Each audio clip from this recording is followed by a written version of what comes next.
Look at all that land that's gonna be developed before you know it. I'm out here in Minor, Texas. Look at this final inspection, and hopefully it will be the final inspection because I did the pre-drywall. And well, let's take a look and see what they've done since then. Honestly, out here on the exterior, well, in general, not too bad. They did a great job of sealing up this light. This one, somebody forgot. Maybe he ran a caulk sealant, I don't know. Maybe he's just right-handed, didn't want to bother using the other hand, but that one needs to be sealed up. One thing I did notice is that the grading out here is just horribly uneven. I don't know if you can see that, but I've been on a few of these jobs where I've come out here and I've twisted my ankle in some of the, well, not twisted my ankle, but I've come damn close. I mean, you can see how this was all wet, probably from the sprinkler system, and they were tromping through here to maybe work on the fence, who knows, and it just turns to mush, and now it's just completely uneven. I mean, you get seasick walking across here. Something else that I called out is that your bonding clamp is a little bit loose. See that? If you can move it, that needs to be tightened up. Oh man. See? This is a sacrifice I make for you guys. That's it. That's a sacrifice. Coming inside. First thing you'll notice, I got Levi over here. He's helping out, learning a few things. One thing I noticed is that look at the bow in this wall.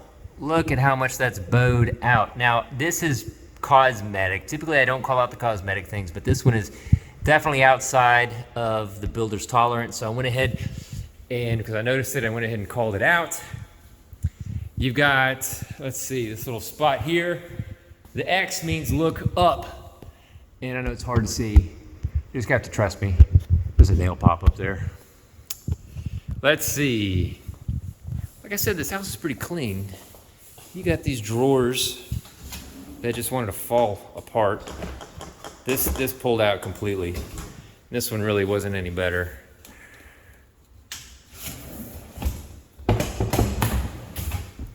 And I had my client here, gave him some blue tape. He blue taped a lot of this stuff.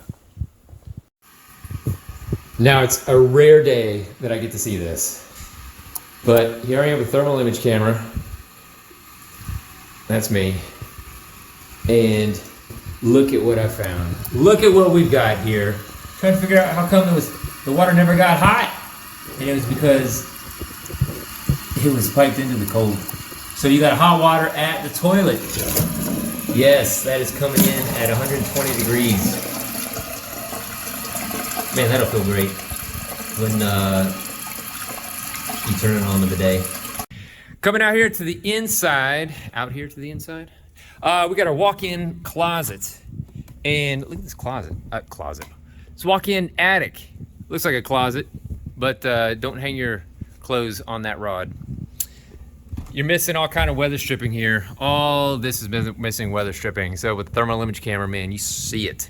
And then, speaking of, this is supposed to be insulated all through here, and it is not. I did the pre-drywall on this, and there were a few issues that they've since corrected up here. Overall, pretty good. Oh, but there is something that I want to show you. That is here at this closet at the bedroom. You know what? I have done thousands of houses. This might be the first time that I've seen this at a closet door. At any door.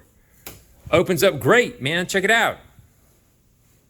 Whoa. Why did it stop? Why did it stop? Why is it bouncing back? What is stopping it? Is there a door stop? What's the issue? Well, let me show you what the issue is. I'll show you from this side.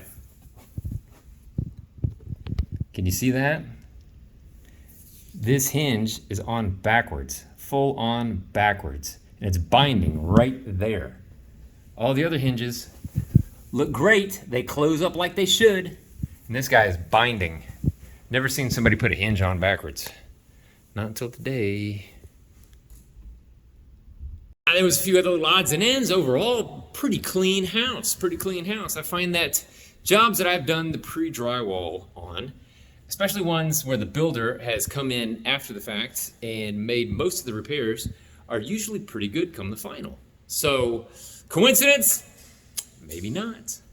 Get your pre-drywalls done, people. And your finals.